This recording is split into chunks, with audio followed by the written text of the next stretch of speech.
BBC दुनिया में आज देखिए, संघर्ष विराम समझौते के ऐलान के बीच कैसा है गजा और इसराइल में लोगों का हाल।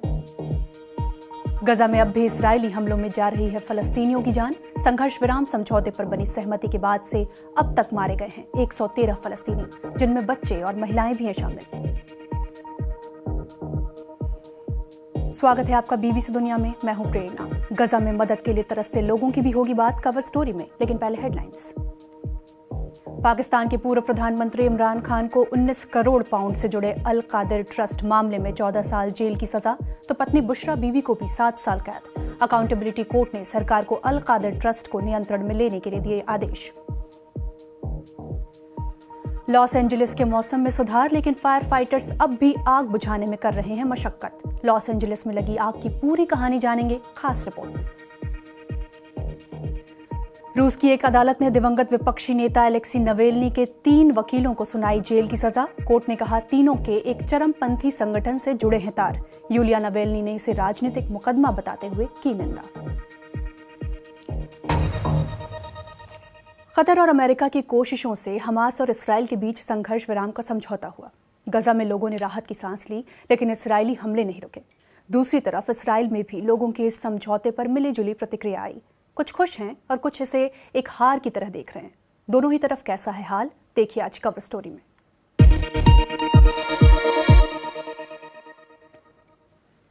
इसराइल और हमास ने आखिरी वक्त में आई अड़चनों को पार करते हुए औपचारिक रूप से संघर्ष विराम और बंधकों की रिहाई से जुड़े समझौते पर हस्ताक्षर किए। संघर्ष विराम समझौता, जो 3 चरणों में होगा, वो रविवार से लागू होना है। लेकिन इसके पहले गजा में इसराइली हमले जारी हैं। गजा में मौजूद सिविल डिफेंस एजेंसी के मुताबिक संघर्ष विराम समझौते पर सहमति के ऐलान के बाद से हुए इसराइली हमलों में अब तक 113 फलस्तीनी मारे गए हैं, जिनमें औरतें और बच्चे शामिल हैं। देखिए बीबीसी संवाददाता जेरेमी बॉवेन की रिपोर्ट, जिसके कुछ हिस्से आपको विचलित कर सकते हैं। संघर्ष विराम समझौते के ऐलान के महज कुछ घंटों बाद ही उत्तरी गजा में एक इसराइली हमला हुआ और लोग मलबे से लाशें और घायलों को निकालने में जुट गए। संघर्ष विराम रविवार को लागू होना है। फिर उन्हें एक बच्चे की आवाज सुनाई दी। वो जिंदा है।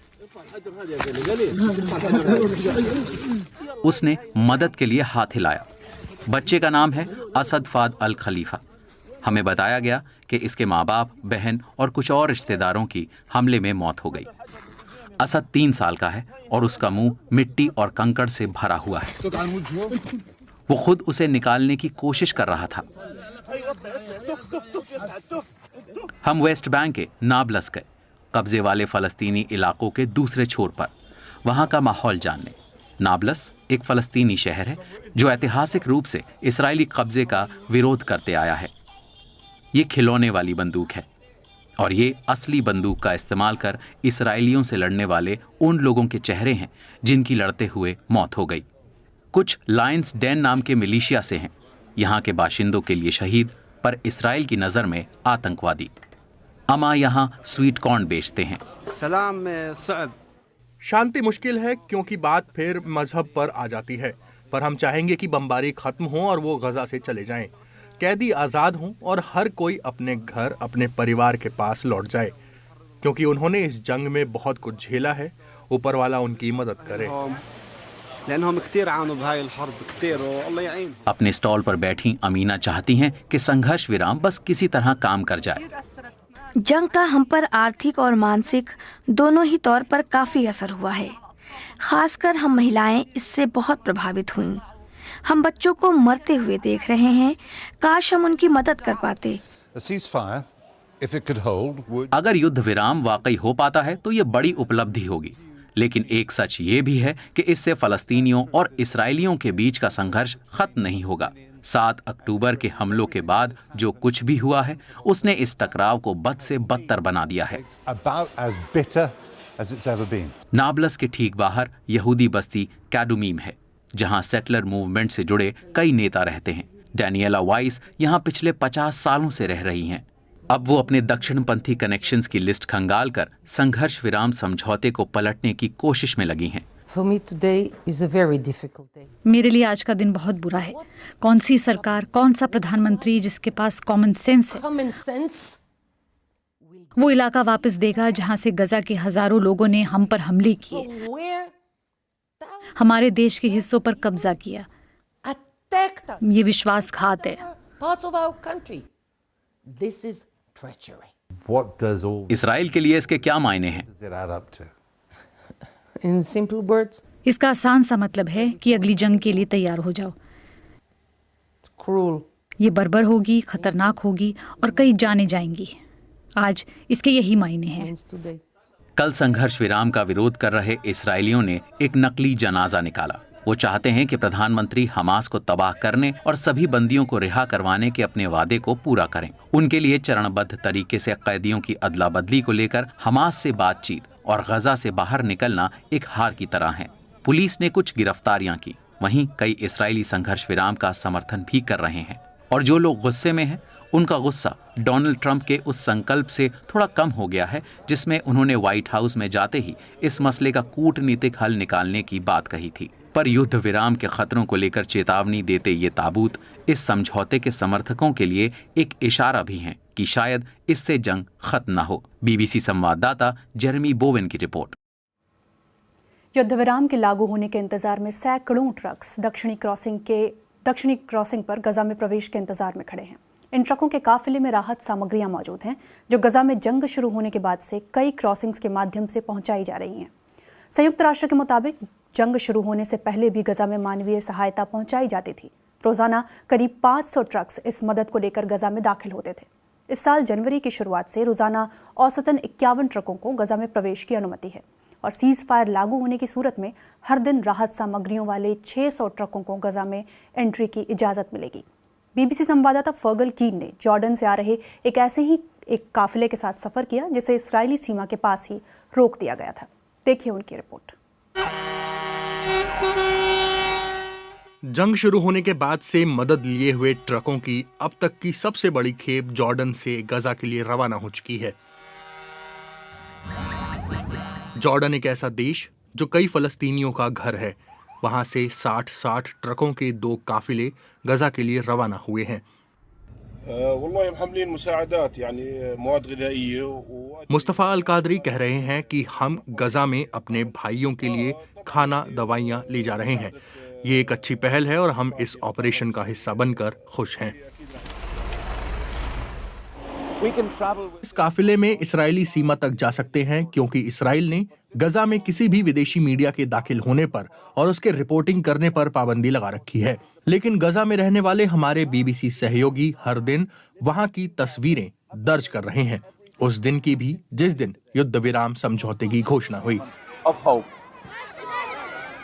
वो फिलहाल आज पहुंचने वाली छोटी सी मदद के इंतजार में है। लेकिन जब हर दिन आप एक जैसे संघर्ष का सामना कर रहे होते हैं तो सब्र टूटने लगता है। इनकी जरूरतों की तुलना में जॉर्डन से आने वाली ये मदद बहुत कम है, पर यह मदद गजा के लोगों को इस बात का दिलासा देती है कि कम से कम उनके पड़ोसी देश ने उन्हें भुलाया नहीं है। मैं शॉपिंग करती थी, स्कूल जाती थी और मेरी माँ मेरे लिए खाना बनाती थी। जब मैं वापस आती थी तो वो मुझे खाने के लिए कहती थी। मैं हर दिन सीज़फायर के सपने देखती हूँ। मैं घर जाना चाहती हूँ और चाहती हूँ कि मेरे पिता लौट आएं। घर एक ऐसा शब्द जो ना जाने कितनी भावनाओं को समेटता है। एक शब्द जो 16 साल की लमीस अल मिजारी के लिए उनका गुरूर है। मैंने कभी नहीं सोचा था कि मुझे चैरिटी की तरह खाना मिलेगा। ये ज्यादती है। अगर मुझे यहाँ खाना नहीं मिलता तो मैं भूखी रह जाऊंगी, इसलिए मैं यहाँ वापस आती हूँ। एक युवा लड़की के तौर पर मेरा सपना यूनिवर्सिटी या स्कूल में पढ़ने का है, खेलने का है, लेकिन मेरी जिंदगी अब बस ये रह गई है। तकरीबन 20 लाख लोग यहाँ पर बाहर से आने वाली मदद पर निर्भर हैं। जो मदद उन्हें चाहिए वो यहाँ से महज 3 घंटे से कम की दूरी पर जॉर्डन में मौजूद है, लेकिन वो यहाँ कब पहुँचेगी? संयुक्त राष्ट्र की शिकायत है कि इसकी देरी के पीछे इसराइल और कुछ क्रिमिनल गैंग्स हैं जो इसे हाईजैक कर लेते हैं। जिस काफिले के साथ हमने ये सफर शुरू किया था वो अभी भी इसराइल में दाखिल होने के लिए अनुमति का इंतजार कर रहा है। बीबीसी संवाददाता फर्गल कीन की रिपोर्ट। पाकिस्तान की एक अदालत ने पाकिस्तान के पूर्व प्रधानमंत्री इमरान खान को एक जमीन घोटाले के मामले में 14 साल की जेल की सजा सुनाई है। वहीं उनकी पत्नी बुशरा बीबी को भी इस मामले में 7 साल की सजा मिली है। साथ ही दोनों पर फाइन भी लगाया गया है। इमरान खान 2023 से ही कई कानूनी विवादों के चलते जेल में बंद हैं। हालांकि उनका कहना है कि ये सब राजनीतिक साजिश हैं। अभियोजकों के मुताबिक एक ट्रस्ट जिसके प्रमुख ट्रस्टी इमरान खान और उनकी पत्नी हैं, उसे डोनेशन में लाखों डॉलर और हजारों हेक्टेयर जमीन मिली है। अदालत ने इसे रिश्वत करार दिया है, जबकि इमरान खान के वकील ने दलील दी है कि इस डोनेशन का एक भी पैसा उनकी जेब में नहीं गया और ये मामला राजनीतिक बदले का है। पाकिस्तान से बीबीसी संवाददाता आजादेह मुशीरी इस बारे में और जानकारी दे रहे हैं।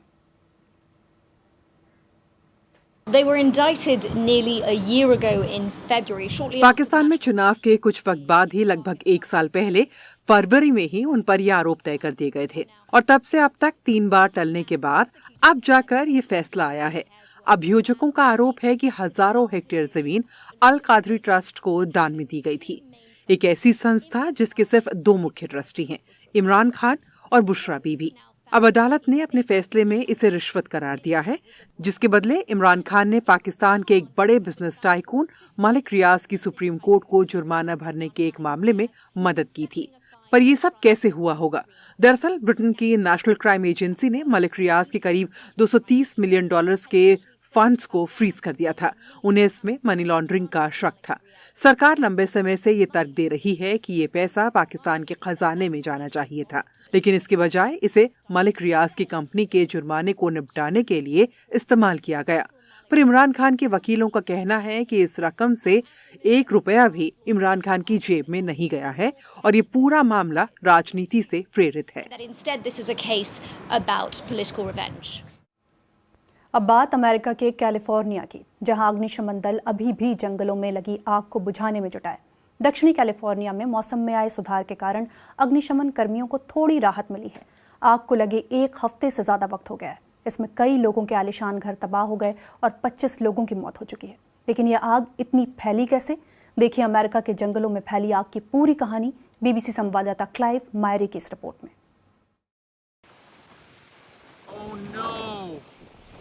This is the story. है एक त्रासदी की।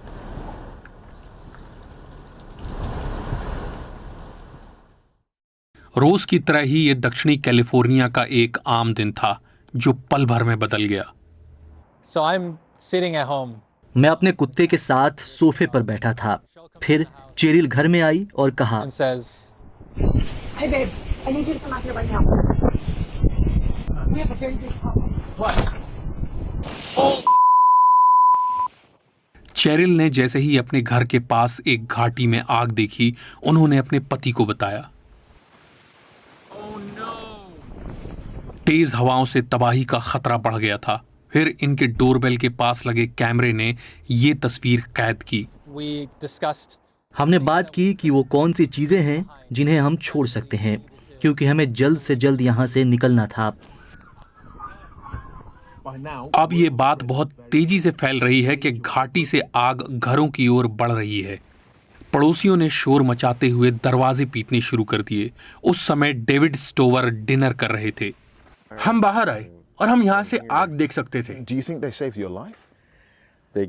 उनकी वजह से हम यहाँ से 5 मिनट जल्दी निकल पाए।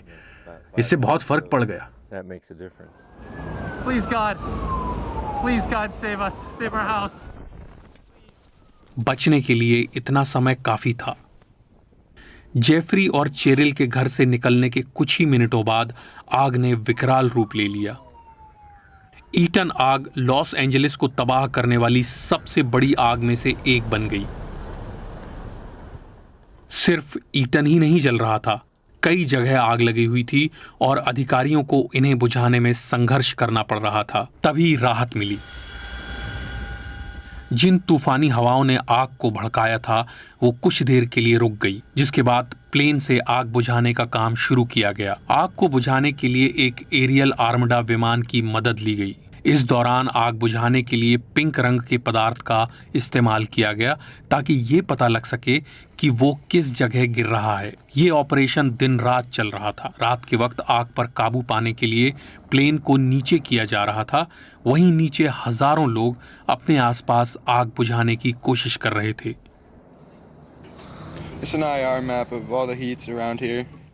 लेकिन आग बुझने के बाद भी खतरा मंडरा रहा है।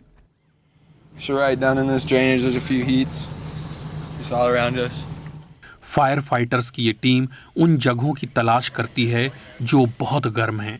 उनका काम जमीन के अंदर लगी आग को रोकना है, नहीं तो पेड़ों की जड़ें जलकर बर्बाद हो सकती हैं और इससे विनाशकारी भूस्खलन हो सकता है। ये दल ओरेगॉन से है, जो इस त्रासदी से लड़ने वाली राष्ट्रीय टीम का हिस्सा है।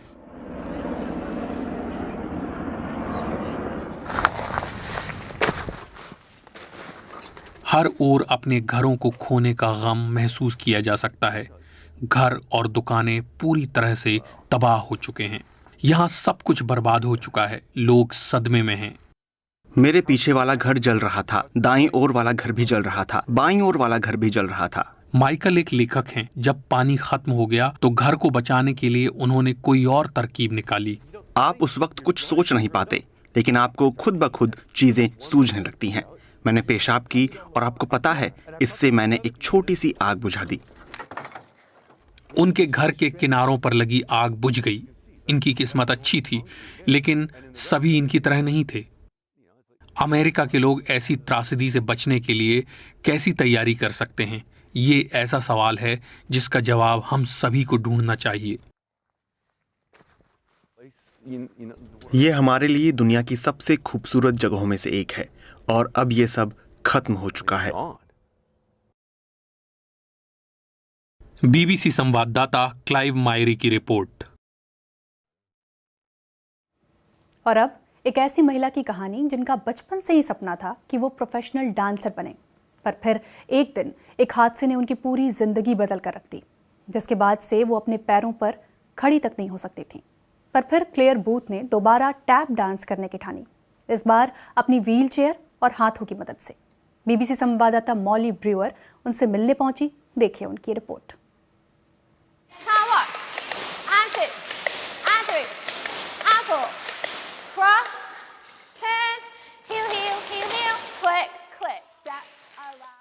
तो मेरे चौथे जन्मदिन पर मेरी माँ ने कहा, तुम्हें क्या तोहफा चाहिए? और मैंने कहा, मुझे डांसर बनना है। तो उन्होंने मिस लिवसी की क्लास में मेरा नाम लिखवा दिया। क्लेयर 19 साल की उम्र तक एलिसन लिवसी की डांस एकेडमी में रहीं, पर कुछ सालों बाद ही उनकी जिंदगी हमेशा के लिए बदल गई।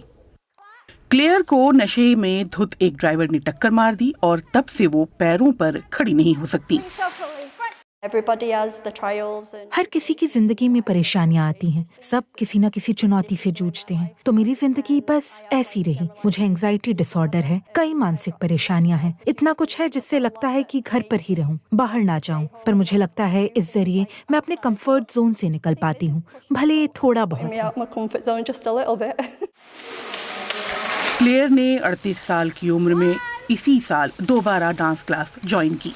वो अपने हाथों से टैप करती हैं और अपनी चेयर की मदद से घूमती हैं। यहाँ वापस आने के दौरान कोई घबराहट नहीं हुई। ये जगह बिल्कुल अपनी सी है। जब छोटी थी तब भी ऐसा लगता था और आज भी। उन्होंने जनवरी में पूछा कि नई क्लास कब से शुरू होगी। उन्होंने कहा, क्या मैं आ सकती हूँ? बिल्कुल। क्लेयर को सिखाने के लिए मुझे नए तरीके अपनाने पड़ते हैं। कभी मैं उन्हें बीट्स को लेकर समझाती हूँ कि इसे हाथों से ऐसे नहीं बल्कि इस तरीके से करो, या कुछ अलग ढंग से कोशिश करो।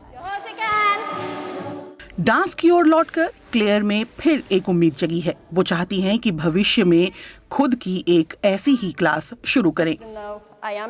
बहुत सी घबराहट और परेशानियों का सामना करने के बावजूद मैं ये करना चाहती हूँ। जब छोटी थी तब भी यही चाहती थी। मैं किसी की इंस्पिरेशन नहीं बनना चाहती, लेकिन अगर मैं व्हीलचेयर पर बैठी किसी शख्स को क्लास में शामिल होने और वो सब करने के लिए प्रेरित कर सकूं जो मैं कर रही हूं, तो मुझे बहुत खुशी होगी। बीबीसी संवाददाता मॉली ब्रूअर की रिपोर्ट। तो क्लेयर ने हिम्मत दिखाई और अपने पैशन को मरने नहीं दिया। कार्यक्रम को लेकर आप मुझे फीडबैक दे सकते हैं। एक्स पर मेरा हैंडल है @BBC प्रेरणा। आज के लिए इतना ही। बीबीसी दुनिया के साथ अब हम फिर हाजिर होंगे सोमवार को।